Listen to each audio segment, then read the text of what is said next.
ನಮಸ್ಕಾರ ಕರ್ನಾಡು, ನಾನು ನಿಮ್ಮ ಸಚಿನ್ ಕನ್ನಡಿ. ಬಂಧುಗಳೇ ನಮಸ್ಕಾರ. ಡಾಲಿ ಧನಂಜಯ ಅವರು ಯಾಕೆ ಚಿಕನ್ ಬಿರಿಯಾನಿ ತಿಂದರು, ಮಟನ್ ಬಿರಿಯಾನಿ ತಿಂದರು, ವಿಷ್ಣುವರ್ಧನ್ ಅವಾಗ ನಾನ್ ವೆಜ್ ತಿಂತಾ ಇದ್ರಂತೆ, ಅಂತೆ ಕಂತೆ ಆಮೇಲೆ ತಿಂತಾ ಇದ್ರು ಅನ್ಕೊಳ್ಳಿ. ಆಹಾರದ ವಿಷಯದಲ್ಲಿ ನಾವ್ಯಾರು ಅವ್ರನ್ನ ಜಡ್ಜ್ ಮಾಡೋಕ್ಕೆ, ಯಾರು ಇದನ್ನು ತಿನ್ನಬೇಕು ಇದನ್ನು ತಿನ್ನಬಾರ್ದು ಅಂತ ನಾವ್ಯಾರು ಹೇಳೋಕ್ಕೆ? ಆ ಸ್ವಾತಂತ್ರ್ಯ ನಮ್ಗೆ ಕೊಟ್ಟಿದ್ದಾದ್ರು ಯಾರು? ನೀವು ಇಲ್ಲೇ ಹೋಗಬೇಕು, ಇಲ್ಲೇ ಬರಬೇಕು, ಅದೆಲ್ಲ ಬೇಡದೇ ಇರೋ ವಿಷಯ. ನಮಗೆ ಚರ್ಚೆ ಮಾಡಲಿಕ್ಕೆ ಅಂತಲೇ ಸಾವಿರಾರು ವಿಷಯಗಳಿದೆ. ನಿಮಗೆ ಒಂದು ಜಲಕ್ಕೆ ಕೊಡ್ತೀನಿ. ನಾವು ಯಾವುದ್ರ ಬಗ್ಗೆ ಆರೋಗ್ಯಕರವಾದ ಚರ್ಚೆ ಮಾಡಬೇಕು ಅನ್ನೋದ್ರ ಬಗ್ಗೆ ನಾನು ನಿಮಗೊಂದು ಹಿಂಟ್ ಕೊಡ್ತೀನಿ, ಸುಳಿವು. ಯಾವ ಥರ ಬಾಂಗ್ಲಾದೇಶದವರು ಭಾರತದೊಳಗೆ ಯಾವ ಮಾರ್ಗದ ಮುಖಾಂತರ ಬಂದರು, ಇದನ್ನು ಚರ್ಚೆ ಮಾಡೋಣ ಸೋಷಿಯಲ್ ಮೀಡಿಯಾದಲ್ಲಿ. ಧನಂಜಯವರು ಬಿರಿಯಾನಿ ತಿಂದ್ಬಿಟ್ಟು ಲಿಂಗಾಯತರು, ಕರೆಕ್ಟಪ್ಪ, ಆಹಾರ ಅವರ ಹಕ್ಕು, ಅದನ್ನು ನಾವು ಯಾರು ಜಡ್ಜ್ ಮಾಡೋಕ್ಕಾಗಲ್ಲ. ಅವ್ರು ಇದನ್ನು ತಿನ್ನಬೇಕು ಇದನ್ನು ತಿನ್ನಬಾರ್ದು. ಆಮೇಲೆ ಇನ್ನು ಕೆಲವರು ಹೊರಗಡೆ ತಿನ್ನಲ್ಲ ಅಂತಾರೆ, ಒಳಗಡೆ ಕದ್ದು ಮುಚ್ಚಿ ತಿಂತಾರೆ. ಸೊ ಪುಣ್ಯಾತ್ಮ ಯಾರೋ ಓಪನ್ ಆಗಿ ತಿಂತಿದ್ದೆ, ನಾನು ತಿಂತೀನಿ ತಿನ್ನಲ್ಲ. ನಮಗೆ ಪಬ್ಲಿಕ್ ನಾವೆಲ್ಲ ಏನಿದಿಲ್ಲ, ನಮಗೆ ಚರ್ಚೆ ಮಾಡಲಿಕ್ಕೆ ಅಂತಲೇ ಸಾವಿರಾರು ವಿಷಯಗಳಿದೆ. ಅದರ ಬಗ್ಗೆ ಈಗ ಚರ್ಚೆ ಮಾಡೋಣ. ಬಾಂಗ್ಲಾದೇಶದವ್ರು ನಮ್ಮ ದೇಶದೊಳಗೆ ಹೆಂಗೆ ಬಂದರು, ಅದು ಅಕ್ರಮವಾಗಿ ಹೆಂಗೆ ಬಂದರು, ಯಾವ ಮಾರ್ಗದ ಮುಖಾಂತರ ಬಂದರು, ಪಶ್ಚಿಮ ಬಂಗಾಳದಿಂದ ಎಷ್ಟು ಪರ್ಸೆಂಟ್ ಜನ ಬಂದರು. ನಿಮಗೆ ಮಾಹಿತಿ ಇರಲಿ, ಪಶ್ಚಿಮ ಬಂಗಾಳದ ಬಾರ್ಡರ್ ಭಾರತ ಬಾಂಗ್ಲಾದೇಶದ ಗಡಿ ಮುಖಾಂತರ 92-93% ಜನ ಅದೇ ರಾಜ್ಯದ ಗಡಿಯಿಂದ ಒಳಗಡೆ ಭಾರತದ ಒಳಗಡೆ ನುಸುಳಿ ಬಂದರು. ಕರೆಕ್ಟಾ? ಪಶ್ಚಿಮ ಬಂಗಾಳದಲ್ಲಿ ಅವರು ಬರಬೇಕಾದ್ರೆ ಯಾವ ಪಕ್ಷ ಅಧಿಕಾರಕ್ಕಿತ್ತು, ಅವ್ರನ್ನ ಬಾಂಗ್ಲಾದವ್ರನ್ನ ಒಳಗಡೆ ಬಿಟ್ಕೊಂಡ್ರೆ ಇವ್ರಿಗೇನು ಲಾಭ ಇತ್ತು, ಇದನ್ನು ಚರ್ಚೆ ಮಾಡೋಣ.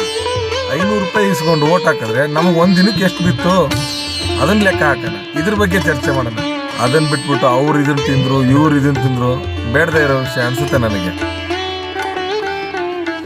ಒಳಗಡೆ ಕರ್ಕೊಂಡ್ರಲ್ಲ, ಈಗ ಬಂಗಾಳದ ಮುಖಾಂತರ ಭಾರತಕ್ಕೆ ಕರ್ಕೊಂಡ್ರಲ್ಲ, ಭಾರತಕ್ಕೆ ಅವ್ರನ್ನ ಒಳಗಡೆ ಬನ್ನಿ ಅಂತ ಆಧಾರ್ ಕಾರ್ಡು ಇನ್ನೊಂದು ಮಾಡಿಕೊಟ್ರಲ್ಲ, ಅವ್ರಿಗೇನು ಲಾಭ? ಬಾಂಗ್ಲಾದವರು ಈ ದೇಶದ ಒಳಗಡೆ ಬರೋದ್ರಿಂದ ಆ ರಾಜಕೀಯ ಪಕ್ಷಕ್ಕೆ ಅಥವಾ ಅಲ್ಲಿ ಅಧಿಕಾರದಲ್ಲಿರೋರಿಗೆ ಅವರಿಂದ ಏನು ಲಾಭ? ಮತ ಬೀಳುತ್ತೆ ಅಂತ ತಾನೆ. ಆ ಓಟ್ ಯಾಕೆ ಅವ್ರಿಗೆ ಬೀಳುತ್ತೆ? ಅವ್ರಿಗೆ ಭಾರತದಲ್ಲಿರೋ ನಾವೇ ಹಾಕ್ಬೋದಲ್ಲ, ನಾವು ಹಾಕ್ತಾ ಇಲ್ಲ. ಅವ್ರಿಗೆ ಎಷ್ಟು ಬೇಕೋ ಅಷ್ಟು ಹಾಕ್ತಾ ಇಲ್ಲ.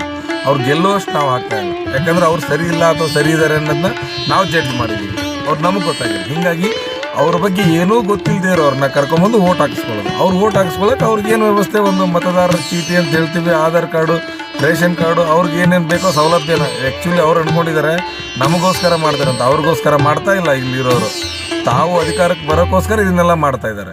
ನಾವು ಮುಂದೆ ಏನು ಮಾಡ್ಬೇಕು ಅನ್ನೋದ್ರ ಬಗ್ಗೆ ಚರ್ಚೆ ಮಾಡೋಣ ಹೊರತು ಅವ್ರು ಬಿರಿಯಾನಿ ತಿಂದರು ಇವ್ರು ಉಪ್ಪಿಟ್ಟು ತಿಂದರು ಅವೆಲ್ಲ ಬೇಡದೇ ಇರೋ ವಿಷಯ. ನಮ್ಮ ದೇಶದಲ್ಲಿ ಜ್ವಲಂತ ಸಮಸ್ಯೆಗಳು ಸಾವಿರಾರಿದೆ, ಒಂದು ದಿನಕ್ಕೆ ಸಾವಿರಾರಿದೆ.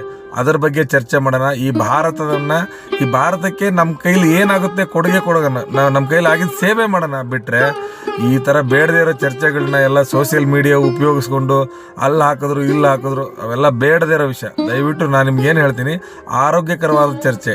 ಬಾಂಗ್ಲಾದೇಶದವರು ನಮ್ಮ ದೇಶಕ್ಕೆ ಯಾಕೆ ಬಂದರು, ಯಾವ ಮಾರ್ಗದಿಂದ ಬಂದರು, ಅವ್ರು ಬಂದ ಮೇಲೆ ಯಾವ ಪಕ್ಷಕ್ಕೆ ಓಟ್ ಹಾಕ್ತಾರೆ, ಆ ಪಕ್ಷಕ್ಕೆ ಇವ್ರು ಓಟ್ ಹಾಕಿಲ್ಲ ಅಂದರೆ ಅವ್ರು ಯಾಕೆ ಅಧಿಕಾರಕ್ಕೆ ಬರಲ್ಲ, ಅದ್ರ ಬಗ್ಗೆ ಚರ್ಚೆ ಮಾಡೋಣ. ದಯವಿಟ್ಟು ನೀವು ಇದ್ರ ಬಗ್ಗೆ ಮನಸ್ಸಲ್ಲಿ ತಿಳ್ಕೊಳ್ಳಿ. ಚರ್ಚೆ ಮಾಡಬೇಕು ಅನ್ಸಿದ್ರೆ ಮಾತ್ರ ಮಾಡಿ, ಇಲ್ಲಾಂದ್ರೆ ಚರ್ಚೆ ಮಾಡಕ್ಕೆ ಹೋಗ್ಬೇಡಿ. ನಿಮ್ಮ ಮನಸ್ಸಲ್ಲಿ ಇಟ್ಕೊಂಡು ನಿಮ್ಗೆ ಯಾರಿಗೆ ಇಷ್ಟ ಆಗುತ್ತೋ, ನಮ್ಮ ದೇಶಕ್ಕೆ ಏನು ಹೆಲ್ಪ್ ಮಾಡಿದಾರೋ, ಈ ಪ್ರಜೆಗಳಿಗೆ ಏನು ಅನುಕೂಲ ಮಾಡಿಕೊಟ್ಟಿದ್ದಾರೋ ಅವ್ರಿಗೆ ಮಾತ್ರ ಓಟ್ ಹಾಕೋಣ. ಧನ್ಯವಾದಗಳು.